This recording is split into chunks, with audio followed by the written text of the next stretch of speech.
স্বাধীনতা দিবসে রক্তদান শিবির করা যাবে না, এই কোন রাজ্যে বাস করছি? মানিক সাহা জবাব চাই, জবাব দাও। স্বাধীনতা দিবসে রক্তদান শিবির করা যাবে না, এই কোন রাজ্যে বাস করছি? মানিক সাহা জবাব চাই, জবাব দাও। রাজ্যের আইন শৃঙ্খলা কোথায় গেল? মানিক সাহা জবাব চাই, জবাব দাও। রাজ্যের আইন শৃঙ্খলা তলানিতে গেল? মানিক সাহা জবাব চাই, জবাব দাও। রাজ্যের জঙ্গল রাজত্ব বাড়ছে গেল? মানিক সাহা জবাব চাই, জবাব দাও। ব্যর্থ মুখ্যমন্ত্রী হায় হায়, ব্যর্থ মুখ্যমন্ত্রী হায় হায়, ব্যর্থ স্বরাষ্ট্রমন্ত্রী হায় হায়, ব্যর্থ স্বরাষ্ট্র দপ্তর হায় হায়।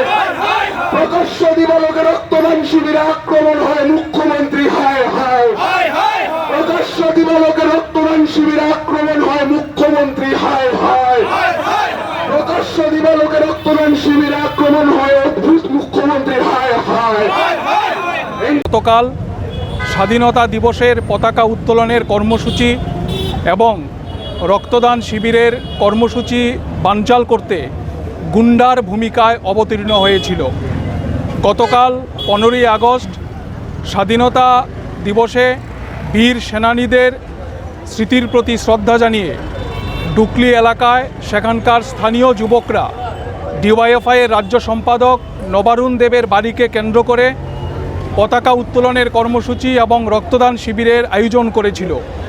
কিন্তু এই শিবিরকে বানচাল করার জন্যে বিগত 2 দিন যাবৎ বিজেপি আশ্রিত সমাজদ্রোহীরা ওই এলাকায় আতঙ্কের পরিবেশ, ভয়ের পরিবেশ তৈরি করে এমনকি নবারুণের বাড়িতে ঢুকে তাদের পরিবারের উপর হুমকি দেওয়া হয়, যদি এখানে রক্তদান শিবিরের আয়োজন করা হয় তাহলে পরিণতি ভয়ানক হবে। রক্তদান শিবির করতে নাকি কাউন্সিলরের অনুমতি নিতে হবে। এই হচ্ছে আজকে আমাদের ত্রিপুরা রাজ্যের অবস্থা। শুধু ডুকলি না, আমরা দেখলাম সোনামুড়ার কলমচৌড়া এলাকায়, খোয়াইয়ের চেবরি এলাকায় স্বাধীনতা দিবসে জাতীয় পতাকা উত্তোলন করতে এই কর্মসূচিতে বাধা প্রদান করা হয়েছে। এটাই হচ্ছে বিজেপির দেশপ্রেম। একদিকে স্বাধীনতা দিবসের কর্মসূচিতে বাধা, আর অন্যদিকে আমাদের রাজ্যের ব্লাড ব্যাঙ্কগুলিতে যখন চরমভাবে রক্তের সংকট চলছে, রক্ত নিয়ে কালোবাজারি হচ্ছে, তখন এই রক্তদান শিবির সংগঠিত করতে বাধা তৈরি করা হচ্ছে। আমরা বামপন্থী ছাত্র যুবরা রক্তদানের আয়োজন করি শুধুমাত্র রাজনৈতিক কারণে না, সামাজিক এবং মানবিক দায়বদ্ধতা থেকে ধারাবাহিকভাবে আমরা ত্রিপুরাতে এই রক্তদান শিবিরের আয়োজন করছি। কিন্তু বিজেপি আসার পর ত্রিপুরা রাজ্যে নতুন সংস্কৃতি আমদানি করা হয়েছে। রক্তদান শিবিরের আয়োজন করা যাবে না, রক্তদান শিবিরে হামলা হবে, রক্তদান শিবিরে হুজ্জতি হবে এবং যারা রক্তদাতা তাদের ছবি সামাজিক মাধ্যমে দেখে তাদের বাড়িতে গিয়ে শারীরিক এবং মানসিকভাবে নির্যাতন করা হবে। এই হচ্ছে ত্রিপুরার সংস্কৃতি।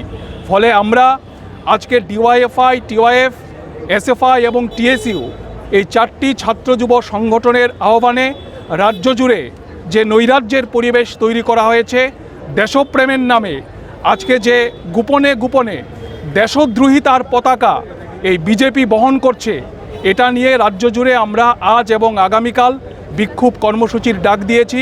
আজকে রাজ্যের অনেক মহকুমায় বিক্ষোভ কর্মসূচি সংগঠিত হয়েছে। আগরতলাতে কেন্দ্রীয়ভাবে এই বিক্ষোভ কর্মসূচি আমরা সংগঠিত করছি। আগামীকালও রাজ্যের বিভিন্ন মহকুমায় এই বিক্ষোভ কর্মসূচি। উপবুদ্ধি সম্পন্ন মানুষের কাছে আমাদের আবেদন, এই ত্রিপুরাকে অন্ধকারের হাত থেকে রক্ষা করতে হবে। রাজ্য জুড়ে যেভাবে আইনের শাসন আজকে হারিয়ে গেছে, এই আইনের শাসন পুনরুদ্ধার করা, রাজ্যের ভবিষ্যৎ প্রজন্মের জন্য একটি সুস্থ সমাজ তৈরি করা, এটা নিয়ে আগামী দিনে রাজ্যের শুভবুদ্ধি সম্পন্ন মানুষ লড়াইয়ে সামিল হবেন। এই আবেদন সব অংশের মানুষের কাছে আমরা রাখছি।